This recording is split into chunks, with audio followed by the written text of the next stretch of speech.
where inspiration and purpose is so needed. We find it to help you change your life. With me today, I have Dr. Christiane Wolf, who is amazing, MD, PhD, recently had her book come out, Outsmart Your Pain, a mindfulness way, a mindfulness and self-compassionate, sorry, I'm messing up your book title, to help you leave chronic pain behind. I'll get those words out of my mouth eventually there. You also co-authored the Clinician's Guide to Teaching Mindfulness. I love that, helping people write more. You run and you co-chair Insight LA, which also you do YouTubes where you teach meditation and mindfulness. You're a teacher. You also supervise mindfulness practitioners to help them. You're obviously a speaker. You do public speaking, and you develop training programs. And you work with, you're a Buddhist teacher as well. What else can you have in your background, Christiane? I'm like, oh my gosh, it's a load of stuff. So, wow. I know that you're from Germany, originally from Berlin. What inspired you to go into mindfulness from, the original clinical practitioner stuff? Yeah. I actually was into mindfulness before I got into medicine, which is quite interesting. But I really got into meditation because I was looking for like a way of life, for a spiritual meaning in life, and was just, as a teenager, just searching. And I found Buddhism, and that just made a lot of sense to me. And what I really loved mostly about that was that, like the Buddha said, is don't just believe something because somebody tells you, but make sure this is really true within your own experience. And that made sense to me at that point. I didn't want anybody to tell me what to believe, and just to go like, okay, try it. That just made a lot of sense. And then, so I started meditating, and like on and off, because it's really hard to have a daily practice. I know, like a lot of people struggle just like with exercise. It's just like, we know it's so good, and then we do it for a little bit, we fall off. So that was me for many years. But I also really feel like then I got admitted to medical school, and it really actually helped me to get through medical school. And so for me, I brought that kind of perspective into medical practice right from the beginning. You told the story about how the Buddhism came to you and you brought it through, but was there a point where there was any stress or anything, and it really, like, this practice became so mandatory in your life that you realized how important it was? I think for me, it was just, I really remember that moment when, so I didn't read about Buddhism, but I met somebody who was a practicing Buddhist. And there was something, I was just like normal, struggling teenager, right? So there was like no major life event.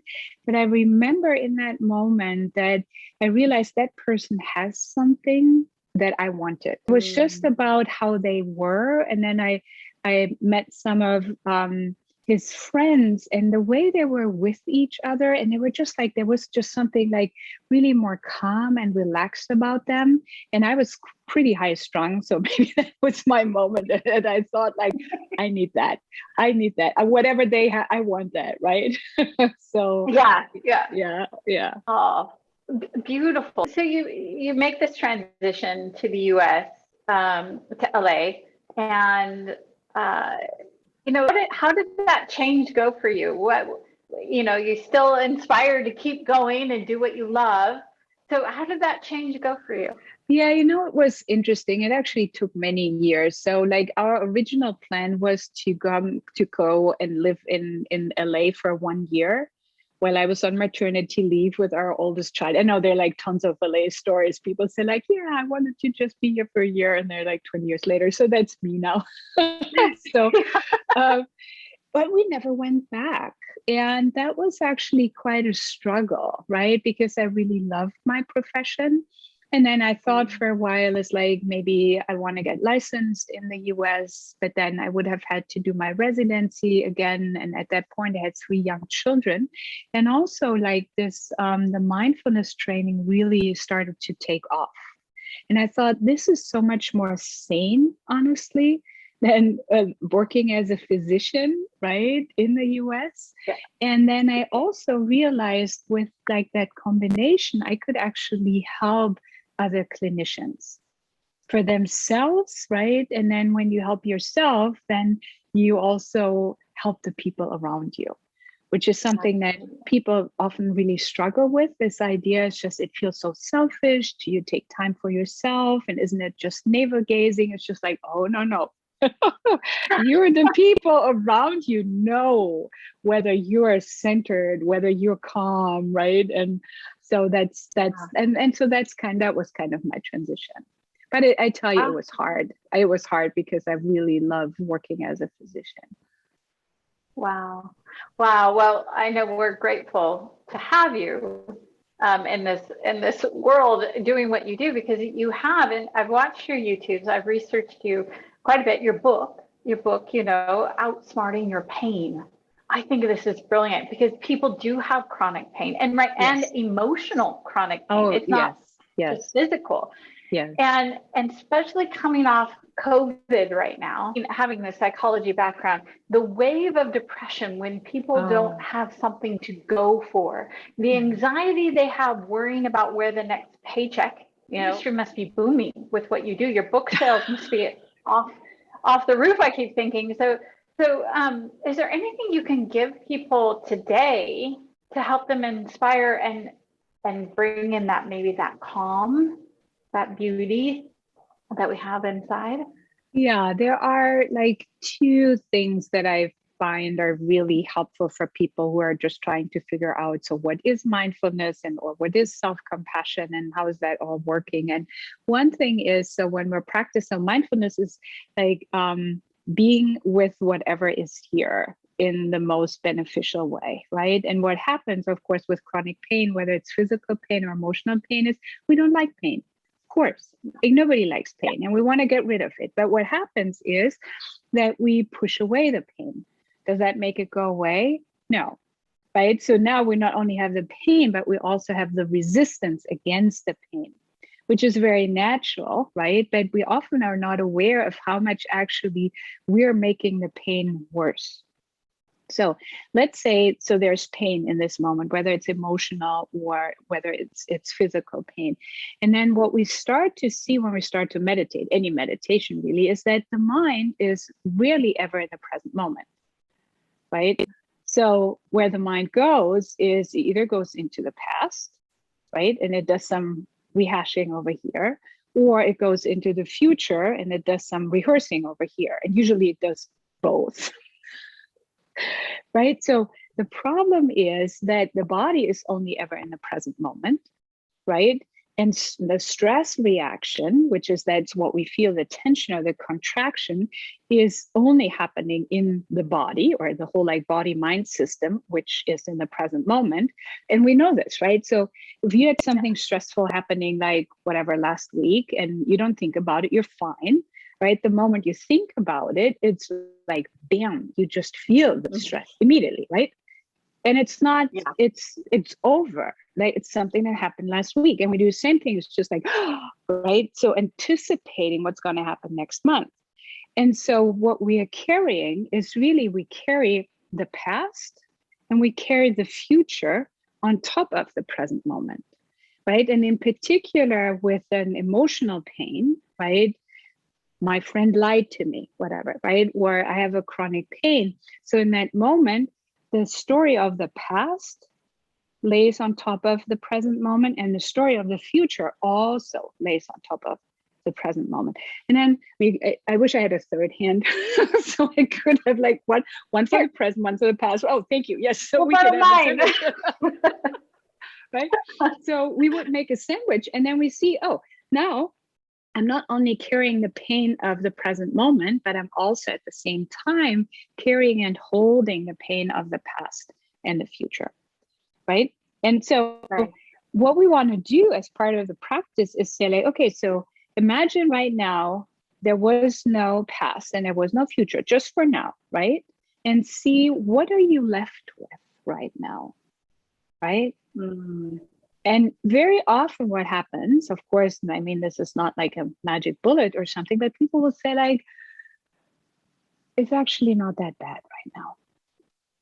Right? So like we start to see that, and we need to see that with a lot of self-compassion, right? So that is the other thing, right? So self-compassion is really the capacity to become a better friend for ourselves, right? So most of us are really good with being good friends to others. We're really compassionate with other people. Not so much, right? No. Right? No, it's hard. Like we haven't learned that, and so that is something. But we can learn that, right? So we can learn to be kinder to ourselves, and it really starts with, right? So what would a friend say when you're in a hard place, right? They say like, "This is really hard right now, right? And I'm here for you," right? And that is way more helpful than like the activity, like, oh, I need to try to fix this, need to do this. It's just like pause and say like, this is hard. And we can really learn to do that for ourselves, right? To say like, this is a rough moment, right?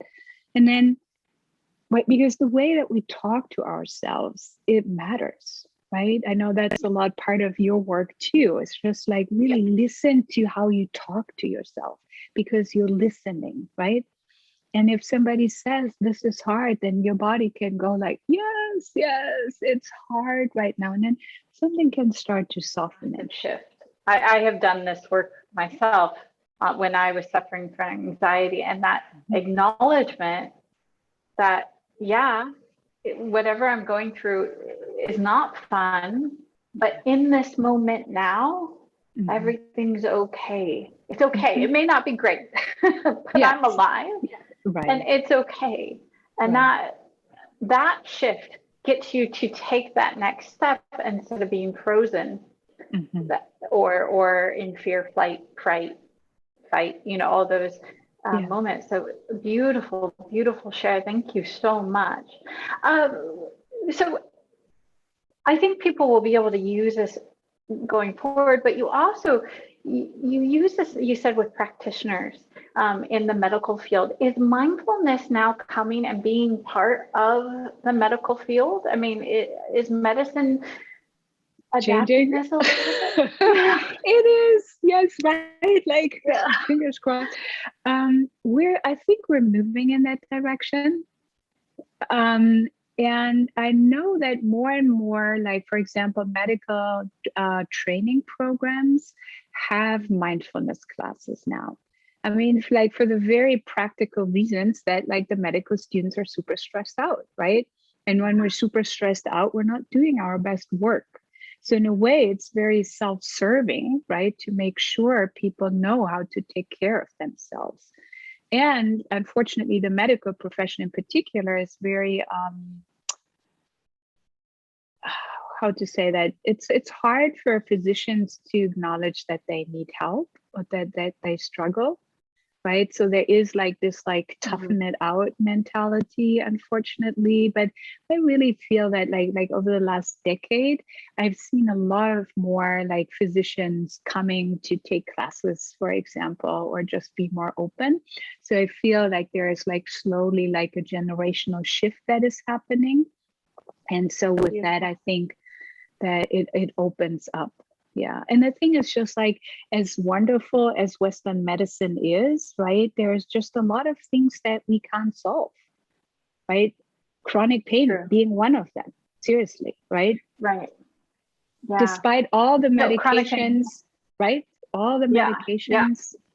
And again, like, and surgery, and still people are in pain. So we want to give them more options, right? We're not saying like no to medications, not saying no to surgery, but saying like, see what makes sense and see where you can take back the rein and say like, this is my body, right? This is my heart and my mind, and I really want to take care of itself. I think that's so powerful, because we forget I mean, I understand, our emotions run rampant, but our thoughts are something we can catch. And our thoughts often trigger our emotions. There's so much power in that. And we can inspire ourselves to say, I can have control. I can do this. Yeah. That's Yeah. beautiful. Yeah. What inspires you to do this work and keep doing this work? It's honestly, I still keep changing and growing. And I still really, really love my practice and my meditation practice. And I love to, it's like, it feels to me like it's a deepening spiral, right? So it feels like I've been looking at these teachings like for many, many years now, but they deepen. And every time I come back to certain teachings, I'm a different person, right? And then I look at it from a different angle and go like, oh, I haven't thought about this, right? And that's really one thing that I really love about these teachings. It feels like they never get old, right? And I still feel really inspired by them. And what I also really love is that they're like really, they reach into every single aspect of my life, right? And this is really, so it's not like here's my meditation practice and here's the rest of my life, right? But how I talk to my children, or how am I with my partner, or how am I with my colleagues, or like how am I with the environment, right? They're all really influenced by my practice, because that's really the lens that I choose to view the world through, if that makes sense. Absolutely, it does. I'm going to share a little story that I did a mindful practice in the car one day. I was sitting in a parking lot, and just that 20 minutes that I did, I just needed a break and did and I went in shopping, and I had the strangest experience because it was like everybody in the store said hello to me. Didn't matter who it was. Everybody said hello to me. And it almost, being from LA, it almost freaked me out. I was like, why is everybody saying hello? Yeah, I know. And that centered place that you're in. Yeah, people feel that. Changes. Yeah. And they want to be close. And yes. Wow. Yes. Yeah, I've had those moments too. Just like, and then it makes me really realize how, when I'm not connected with that, how closed down I am, right? Yeah. And if I'm like open up and look around, then people are there and willing to meet that, which is really beautiful. Because, right, you talked about the pandemic and how people feel so isolated, right? And so overwhelmed and so at the edge of breaking, right? And so like really like small moments can sometimes make a really big difference. And small. We have 24 hours in the day. Taking 20 or 3 anything, a moment at the stoplight can change your whole day. Do you have a certain meditation? Obviously, the Buddhist practitioner that you do, that piece that you do is yours. But if anybody watching this goes, okay, how do I do this? How do I begin to meditate? Because it still is, even though everybody talks about it, it still is out there. And there's, different kinds. What do I do? Do you have any examples?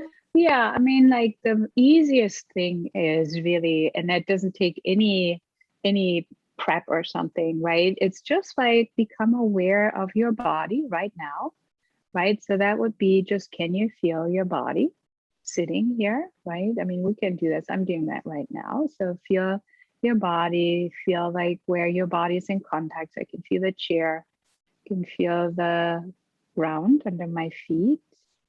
I can take a breath, I can look around. And in this moment, I'm not lost in thoughts, right? And then that actually comes back to something you asked earlier, which I wanted to come back to. So how can we invite more joy in, or more happiness, right? And that is so, right, the mind has this negativity bias. So we'll always focus on what is wrong, right? Or what hurts. And so we have to kind of deliberately say like, okay, anything that is pleasant right now, or anything that is beautiful right now, or anything that is right now, right? And then to just see it, and then that is really available any moment. So you could say like, well, the temperature is just right now, right?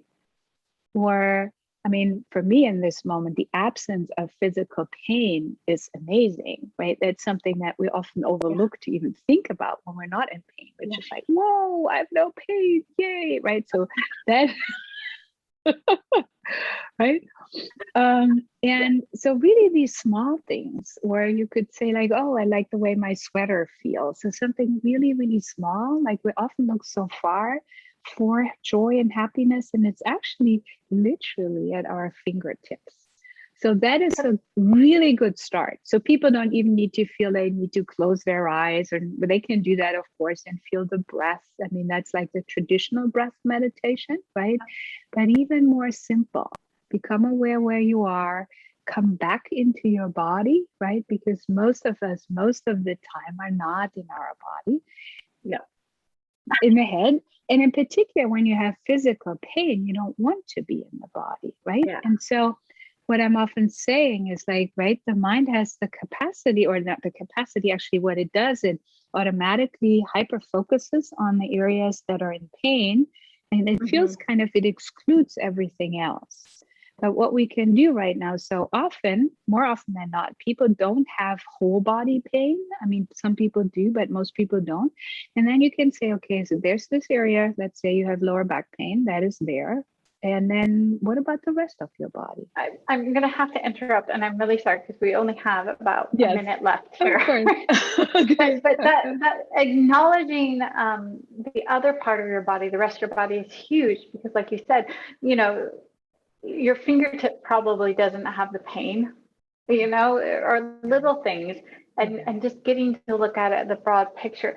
So really quickly, in one sentence, if you can, what's next for you? You came out with this great book, and it's beautiful. What's next for you, and any last words you'd like to leave with our audience? Next is just keep going, keep remembering to be present. I mean, that's for me, and I really hope that's for everybody else too. Right now, just right now. Oh, right now. And that's the moment that matters. It's the only moment we have power over. So, beautiful. Thank you so much, Dr. Christiane Wolf. It's a pleasure, and I hope to have you on the show again, because you have so much to share, and your genius is amazing, and you are truly an inspiration. So thank you for being here today. Thank you for having me. Thank you. Bye-bye. Thank you, everyone, for watching Inspiration Whispers. In a world where inspiration and purpose is so needed, we find it to help you make real change. I'm your host, Coach Rileagh. Thank you again for watching.